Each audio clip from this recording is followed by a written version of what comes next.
here clearly in the middle of the marsh. I'm here with Rich. Do you want to introduce yourself?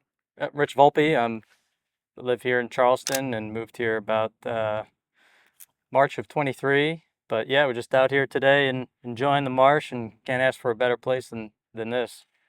Yeah, we've been out a couple times now, and getting to know you a little bit better and hearing a little bit about what you've been doing with the podcast. I wanted to just sit down and ask you a couple questions and learn a little bit more about your story and what your vision is for the podcast that you're doing with actually one of our guide partners at Any Creek, Austin Young. The Rivers and Tides podcast. You guys just launched the first episode. Yep. It just came out on Monday. Yeah. And I really, really enjoyed it. I'm super excited to hear more because I know you guys have really put a lot of effort into getting a good lineup of people. And there's actually going to be more familiar names for us at Any Creek. A lot of our, guide partners and shop owners that we work with, you're going to host on there. So I guess how did you first come up with the idea of doing this? So I think a lot of it is rooted in my own personal experience as far as having difficult times in my own life. And then, since I moved to Charleston, I've been volunteering with a group called Project Healing Waters Fly Fishing. And what they do is they work with disabled veterans, teaching them all about different aspects of fly fishing. They build rods, tie flies, teach them how to fish, take them out on fly fishing. And, in my interactions with them, listening to their stories, their backgrounds, the challenges they faced due to, things they experienced in the military and then difficulties transitioning out of the military into civilian life,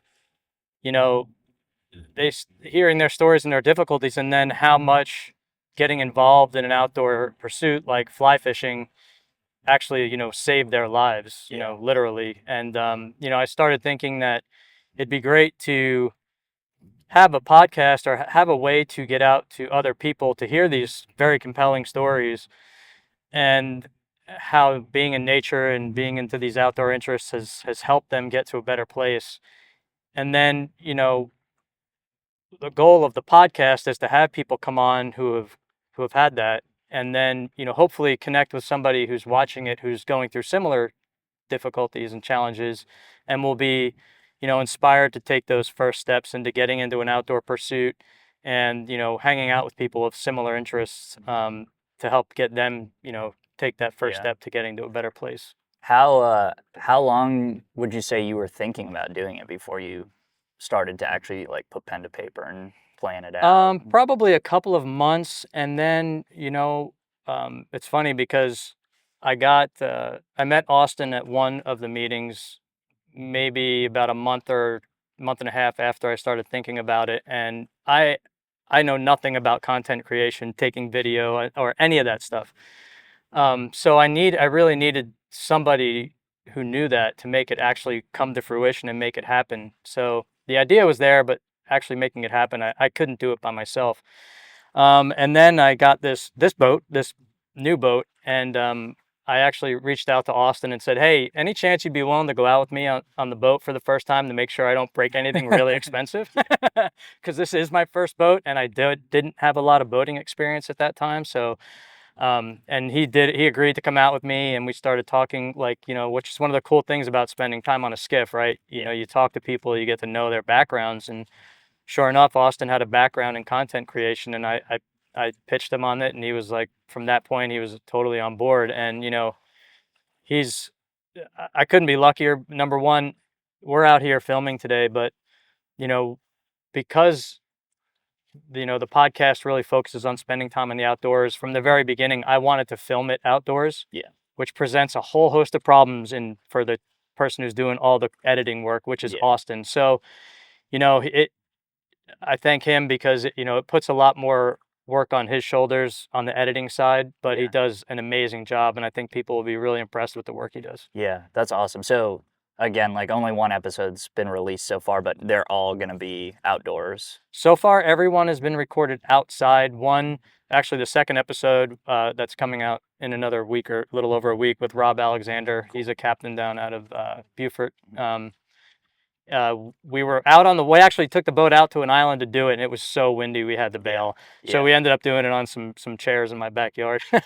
That works. Yeah, so all of them except one, and then there's one, the last one we just did was inside, but other than that, we're trying to keep them outside. Did you say that your involvement with Healing Waters started when you moved to Charleston, or did you were you familiar with the organization when you lived out west? I had heard of it, and I had wanted to volunteer, but I traveled in my old job before I retired. So I retired in April of 2023, which was actually a month after I moved here.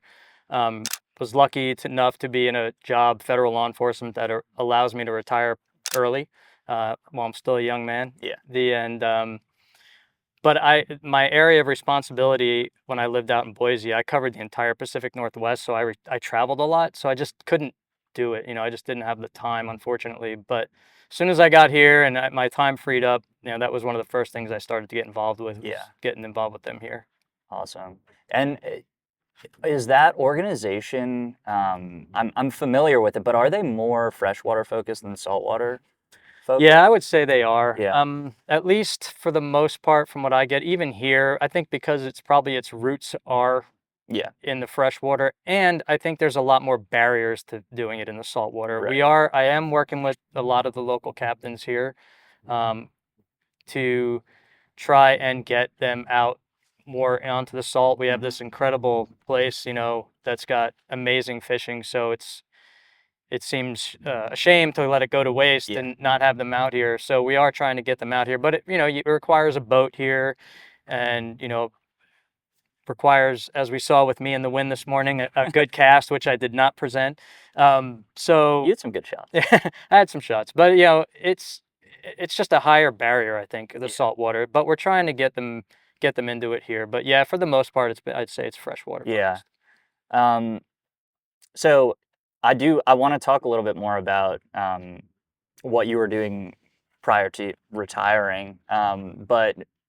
So also for anyone listening to the first episode that they released, he and Austin, it's sort of like introducing themselves as co-hosts or kind of co-creators of this podcast, of these podcasts. And you can listen to that now on probably all streaming platforms. Right now it's on YouTube and it's on Spotify. Yeah. So we don't need to rehash too much, but maybe to give people a little bit of a teaser about what they can expect in like upcoming episodes. Like, who are some of the people that you're going to be highlighting in upcoming episodes? So, I think right now, the goal of the podcast, so this whole thing started with veterans, right? That was kind of the inspiration. But as Austin and I started talking, we really wanted to expand it beyond just veterans. Yeah. Because not just veterans are dealing with emotional Right. emotional challenges, drug addiction, whatever it may be, divorce, PTSD, whatever challenge you might be having in your life, everybody's dealing with challenges. So I think we consciously said we want to expand it. We want to have other than just veterans on. We want to have people that are also into all kinds of outdoor pursuits, whether it's hiking, backpacking, mountain climbing, mountaineering, whatever it might be. Now, that being said, of course, our world that we know most here is fly fishing. So I think almost every guest, it's fishing based at this point, but we do want to expand it beyond that. One of the biggest challenges is money. We just got back from Florida, which was an amazing trip. I don't want to say who we interviewed yet, because that's a little bit further down. Okay. I want to, but there's some good guests coming. There's some really good guests. Yeah. Yeah. And I think people will really like what the stories that they hear, and they're really awesome. The guests we have coming up, all the guests we have coming up are great. But I think that, but that's all out of our pocket right now. So obviously, hopefully, the podcast will catch on. We'll get some sponsors, because there's so many people I already have in mind that I want to interview. Yeah. But they're located all over the country. So for us to pay for that out of pocket right now is a little unrealistic. So Right. we are kind of staying close to home base here a little bit. It is really cool to, I mean, just for the sake of getting some of these stories on record too. It's just cool to be in the position where you can document some of this. Because, like, I had a conversation with one of our guides up in Maine, Captain Eric Wallace, he flats fishes for stripers up there, and he used to take Lefty out. When Lefty would come, he would do presentations at the LL Bean headquarters up in Freeport, and he would Lefty would call him whenever he was in town. And so I was asking him about some of those different stories, and Lefty was a veteran, and uh, you know he had one story in particular where one of his longtime clients, who was also a veteran, um, he actually double booked that client on his 80th birthday trip with Lefty.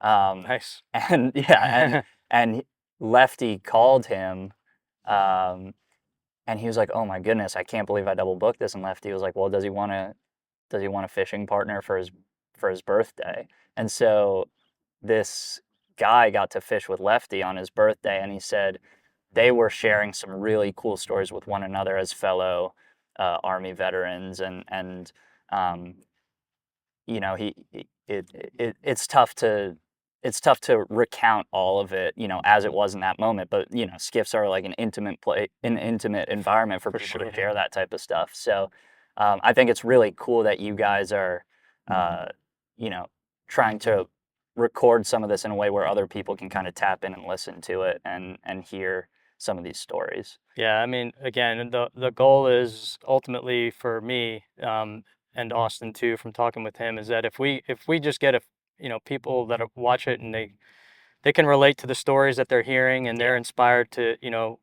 take steps to get to a better place, then that's the goal, right? I mean, Yeah. that's what we're hoping for. Right. So you in the first episode, you talked a little bit about sort of gravitating to the military. Your father served, correct? Yeah, he was in the Marines. Okay. So I guess what was kind of the driving force that pulled you in that direction? To the Marines. Yeah. I think it's a couple of things. I mean, it's funny. I think, and I mentioned this in our first podcast. My dad, he never pushed the Marines on me at all Yeah. whatsoever, but it was always around me. Like, he was very involved. He was very proud of being a Marine, and he belonged to what's called the Marine Corps League, which is like all former Marines. They get together. The Marines it's a fraternity for Yeah. sure. Of when you talk about the branches, I would say it's got the tightest fraternity type atmosphere or culture to it. Yeah. I won't use the word cult, but some people would. So I think there was that part, and then there was the part where I just didn't have my shit together out of high school. I mean, high school for me was a time to hang out with friends and Yeah. party, and I got out, and there was a point where I was like, I need to do something, Yeah. and I started thinking about going into the Marines, and that's it changed my life for sure. It taught me a lot about what I'm capable of and what hard work is. Yeah. You did say it was almost as if he was sort of trying to discourage you though, right? A little bit. Well, when I told him I was going to go into the Marines, he asked me if maybe I would think about going into the Air Force, Mm. and I joked saying I'm not sure if he was looking out for me. I just didn't think I Yeah. could make it. But I think he was looking out. In general, the Air Force lives a much more comfortable life than the Marine Corps does. Right. I think he was just trying to, same with my son. I think I would tell him, hey, if you're going to do this, maybe you want to actually, like, instead of living on the dirt in a tent, you might, you get an actual nice barracks room or Hmm. whatever it may be. But yeah, I think it was just looking out saying, hey, maybe you want a little bit better life than being in the Marines. But I am absolutely glad I went into the Marine Corps. Yeah. Um, was I guess was there ever a time when you uh, felt that like he had sort of experienced some of these um, Or you talked about the what is it? The League of the Marine Marine League? Corps League. Marine Corps League. So that is sort of like a fraternity of sorts Yeah, in it's itself. all former Marines, and then they kind of have like their own structure to them, like an Gotcha. Elks Club or Okay, I something see. similar to that. Okay, cool.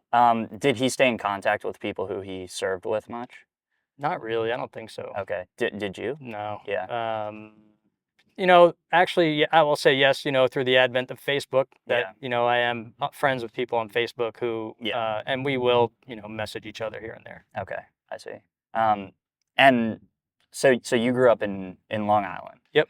and you grew up fishing a little bit there. Yeah, I had some friends, especially one who's more like a brother to me, still Yeah. is, than a friend. My buddy Anthony, and his parents, his dad had a sport fish boat growing up, so we would Yeah. go out in Long Island Sound, Manhasset Bay, and Yeah. fish out there. And then in the summers, the boat would go out to Montauk, so I was lucky enough to go out with them here and there to maybe, we did some shark fishing, some tuna fishing. Hmm. But that was about the extent of it. When you got into the service, were there times when you like thought a lot about fishing? No, No. not then. Yeah. Just because you were very focused on other things. Yeah, I was focused on other things, and I didn't have the bug yet. Yeah. Like I wasn't, hooked yet. Sure. Yeah. So you served a couple tours and then 4 years. So that's for the Marines. That's one. okay, One. one tour. Okay. Sorry, a couple deployments. Yeah, I did. I was on a ship a couple of times. Okay, gotcha. And and so from there, did you pursue a graduate degree at Georgetown? No, so when I got out, I always wanted to go to college. I just, Oh, okay, like I I see. said, didn't have my shit together Yeah. yet. So I enlisted in the Marines, and then when I got out, I went back to Long Island, and yeah, I ended up going to Hofstra University for a little bit, and then um, a buddy of mine lived in Boulder, Colorado, Hmm. and he was like, "Hey, come out and visit me," And I had never spent time in the mountains, never in the Rockies. So I went out to visit him, and I came back home and packed my shit and drove out there for lived there for 2 years because Yeah. I fell in love with the mountains. Yeah. I mean, I was awestruck by the Rockies, and I couldn't wait to get back out there. So I went to University of Colorado for a couple of years, and then, long story short, because of my major, I ended up transferring to George Washington University in D.C., and that's where I graduated from. Okay, gotcha.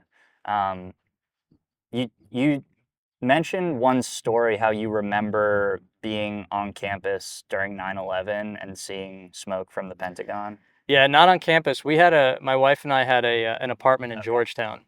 Oh, that I see. Yeah, so we were in Georgetown the morning of 9/11. We were in our apartment, and I remember um, seeing the second tower. When the second tower got hit, I looked at what was now my wife, was my girlfriend at the time, Heather, and saying, "This is not an accident." I knew it wasn't there's just no way. Yeah. And then we could actually hear the plane hit the Pentagon. We didn't know what it was. We heard it, but then we could see the smoke coming up from that area because our apartment was up a little bit higher. Hmm. So, could you talk about like what some of those feelings were that you'd had at that point When 9/11 happened, when you saw the smoke? I mean, you mentioned feeling an urge, like sort of feeling some I sense that wanted to go fight right then. I right. mean, I've always been a very patriotic person. I think that that's in my blood. But yeah, from that moment forward, I wanted to do something. I wanted Yeah. to serve somehow. I actually did. When I was getting close to graduating, I tried to go back in the Marine Corps as a Marine Corps officer, Yeah. um, because I wanted to do something, get back into the serving on the pointy tip of the spear, for lack of a better term, Yeah. and get back out there and serve my country and do my duty. And unfortunately, it was kind of weird the way it worked out because I was a little older at the time. Not too old. I was only like 30, I think, but Yeah. um, there is an age requirement, or 27 was the cutoff. I was trying to go back as a pilot, Mm. to fly either helicopters or jets. Which you didn't do before, or you had done? I flew as a crew chief on helicopters, which I didn't fly them. I flew in the back. I was the Okay. door gunner. I did all the work on them. We did all the Gotcha. flying and stuff. Yeah. We flew on them all the time with Yeah. the pilots, but we were in the back taking Yeah. care of the back part. Yeah. Um, but you needed an age waiver if you're over 27, and they turned down my age waiver. So at that point, my stepfather worked for the State Department, and there was a security and law enforcement arm to the State Department called the Diplomatic Security Service that Hmm. he told me about. Yeah.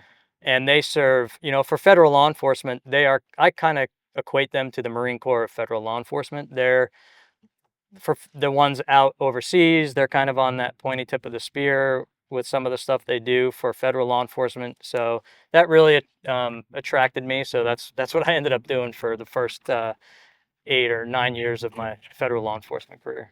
Yeah. Do you do you feel like you sort of thrive in like high stress situations? Yes, Yeah. to a point where it was an addiction at one point. Not an ad- Yeah, I think we kind of get into it in our first episode of like there's certain people who are wired that way, and then once you're in those situations, the thing about those situations is like everything is very black and white to a degree. I mean, Hmm. all the other stuff that involves like all the bullshit that is life, right? Like, and I've talked about this in the podcast a little bit, like bills and just stuff that's not necessary to stay alive. Hmm. You start to kind of you want to be in those spots, and there's that coupled with the desire to serve and Yeah. just always raising your hand and being that guy or that girl or whatever. But yeah, I think that there was a time where I definitely always wanted to be in that type of an environment if I could be. Yeah. I mean, I guess in some ways it really does simplify things. Like you got to think about the bare essentials at Yes, every yeah. second. So, um, And you're away from home, and you don't have to deal with all the stuff that you know taking care of the house and cleaning the house and taking yeah. care of bills and mowing the lawn. I mean, all that stuff is you don't have to deal with, which is at the time, which causes issues. We could digress so many ways here, but Yeah. it people like myself and other people who have that mentality and that urge or that desire to do that stuff, it's puts a stress on a relationship. Yeah. Yeah, and you and Austin talked a bunch about that in the first episode, and the struggles of coming back home from that type of an environment, and like seeing other people around you struggling, both um, your fellow people who you were serving with, and then also like it's tough on your family as well. Very, yeah. I mean, and that's really what. So I ended up switching jobs in 2010. I had been part of a group within the Diplomatic Security Service called the Mobile Security Division. And long story short, we were made up of 6-man teams, did a lot of extra training, but we would deploy as teams to embassies that were in high threat areas or under threat and consulates that were under threat to provide extra security, or we would be a counter assault team for the Secretary of State or other dignitaries overseas if they were visiting or moving around very high threat areas. Um, and we also did a lot of training for like Marine security guards and Yeah. other stuff. So I had been doing that for almost 4 years. And we were gone a lot. Our deployment cycle was 45 to 60 days. And then when we weren't deployed, we would be gone training. And after that, we were in Tokyo for 2 years, which was great. But at the time, Diplomatic Security Service had, something like 70 or 90 plus agents in Iraq and Afghanistan. Mhm. So pretty much every agent at one point was going to have to do an unaccompanied tour in Iraq and Afghanistan. So you'd be gone from your family for a year. Mhm. And as much as I still kind of part of me wanted to do that because I just am drawn to that type of stuff. Yeah. And there's always that desire again. I want to be there. I want to serve. I want Yeah. to do that high speed stuff or whatever you want to call it. Um, I just didn't want to be away from my family anymore. Yeah. Do you think part of the reason you like, well, you did a bunch of freshwater fly fishing before you sort of discovered the saltwater stuff, but do you think one of the reasons you've sort of fallen in love with this is that it is maybe a little bit more stressful than some of like the freshwater stuff? I think what attracts me to it is, yeah, not necessarily more stressful, but it requires more work, more Yeah. attention to detail, more planning, more Yeah. logistics, more it's just harder. And I Yeah. think that actually is what attracts me. I would not call it I don't find it stressful. Yeah. Um, There's a lot going on. yeah, Uh, there's a lot going on, but it's definitely not, to me. I wouldn't ever just, not yet at least. Uh, yeah. I think if something happened with the boat, then it would be like stressful. If it breaks down or you get stuck on a flat, then that would kind of suck. But Right. that would induce some stress. But I think for the most part, for me, man, I just love it. I just Yeah. love being out here. And Yeah. if anything, it's the opposite of stressful. It just helps me get to a calm place, Yeah. and just zone out and focus. Focus on. It's just like, in a way, it's just like deploying, right? Yeah. Because when you're out on the skiff and you're pushing across a flat, you're looking for tailing redfish. That's all you're doing. Hmm. Your mind's not on anything else, Right. right? So it's an escape to a degree. Right. When you were, I guess both when you were serving or afterwards when you were working for the diplomatic service. Sorry, I'm gonna butcher Diplomatic it. security service. That's all right. Diplomatic security service. Those are obviously situations where you really need to be on sort of 24/7. But I guess, at the end of the day, were there times where you did sort of find time to relax a little bit? Yeah, and I think that's the advantage of that job versus being in the military. Mhm. In the military, when you're done at the end of the day, you're still like in the barracks, you're still in the Yeah. military. For us, and just to give an example of how, first of all, we're not in the military. So when we're done with our move, if we were going out with a protectee for the day on a move, and when we were done, we were done. We were on our own program. We did our own thing. If we were in a place where we could go out in town and do stuff, we can do that. An example I'll give is when we were in Israel at one point, we were protecting what was called the Quartet Special Envoy, um, who was doing, peace talks with the Israelis and the Palestinians. And we were taking people in and out of the West Bank and taking them in and out of Gaza Strip. And, you do this very high threat, very, stressful move in and out of the Gaza Strip. And then at the end of the day, you're back in Israel in your hotel and you're just chilling. Yeah. So, we got to unwind and be away from it. So, but in a way, it's kind of weird, right? So you're in Gaza Yeah. at one point, and then the next time you're kicking back in your hotel at the end of the day and unwinding. So it was kind of interesting in that way. Yeah. Um, what were some of the ways like you could kick back and decompress a little bit? Just Hanging out with hanging your out. hanging out with your teammates, people you were there with. And you talk to people that get out of the military, and you talk to people that were with kind of like groups like that, or um, that's the transition away from that camaraderie is difficult. Yeah. You definitely crave it. I know I did, and I still do. I like to hang out with people with similar interests, and that's kind of, again, with a boat. Getting out with you guys today, or down in Florida when I just got back, I was lucky enough to go out fishing with two legends, a legendary guide, John O'Hearn, and a legendary fisherman and angler, Nathaniel Linville. And like, it was awesome. I got to catch my first bonefish, but you know what? Spending time and getting to know those guys and being on the skiff with them all day, that's just as, and being in that beautiful environment, to me, it's just as much about that as it is about catching fish. It's the catching fish part of it for me is don't get me wrong, I love to catch fish, but Yeah. it's not the main driver. It's kind of the cherry on top, actually, Right. for me. I know there's people who are like, I gotta go catch fish. That's not me. Yeah. I'm more about the the journey to Yep. catching the fish, Yeah. and meeting and hanging out and building relationships with cool people that, and catching fish for me is like, that's the awesome bonus on top. Yeah. Are there any places you visited during those travels where you want to go back with a rod?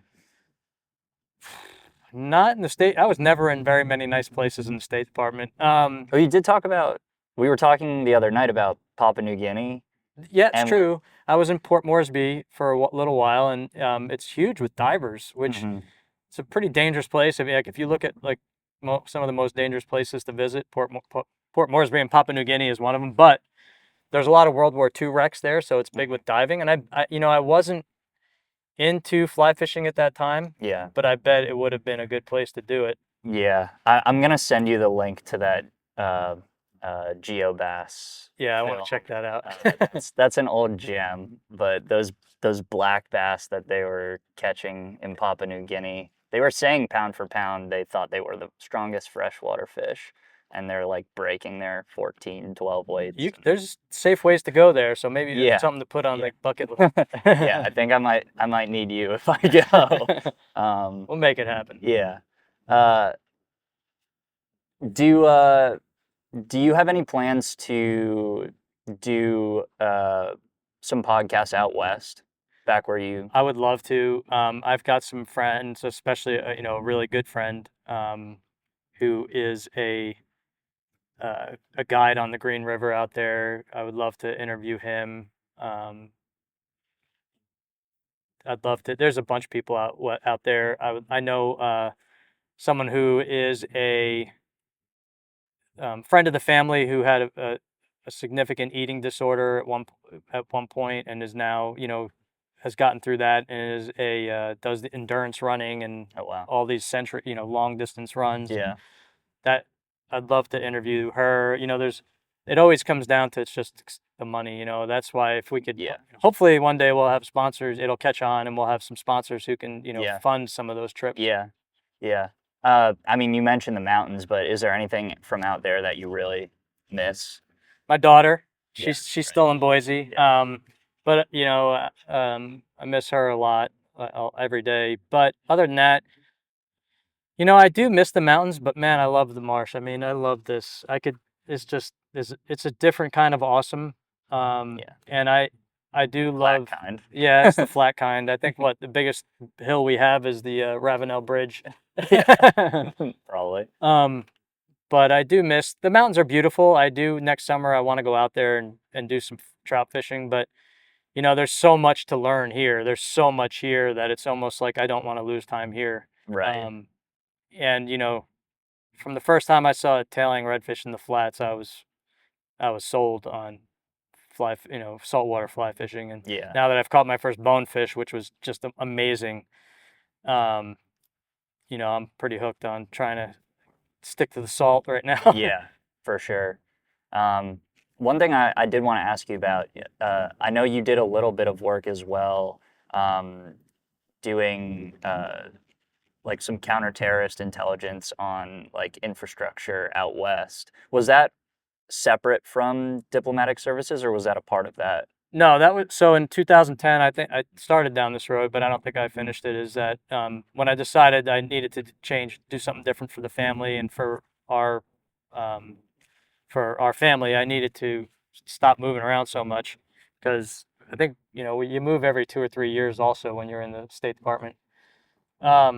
I started looking for jobs, and I got a job. I took a federal law enforcement position within the U.S. Department of the Interior. And basically, long story short, my work with them focused on protecting critical water and power infrastructure in the western states, for me specifically the Pacific Northwest. Mm-hmm. I gotcha. Did you ever end up on any great tailwaters in that line of work? Oh yeah, all the time. Yeah. Did you get to fish at all? Yeah. Oh yeah. Yeah. I mean, a lot of times I'd bring my rod with me traveling around and go fish after work, Yeah. before work, or as much as I could. I mean, I got to, all the dams out there. I was able to visit some of the most sought after trout fishing there is. Yeah. So yeah, I definitely, as much as possible, took advantage of being there. But maybe we and the fish would be safer if we got rid of those dams. Some of them, man, some of those tailwater fisheries are pretty awesome. They are pretty awesome. And they do make a lot of power. Yeah. It's a very, that we could talk about that for a really long time. Yeah, there's definitely some dams that have outlived their usefulness, Yeah. but there's some dams that just can't go away. Yeah. That was more or less what I had to chat about, but if I think of anything else, I know where to find you. Yeah, man, we'll be out fishing together soon, Yeah. I'm sure. Yeah. Thank you. Thanks for chatting. Yeah, my Appreciate it. pleasure. Yeah.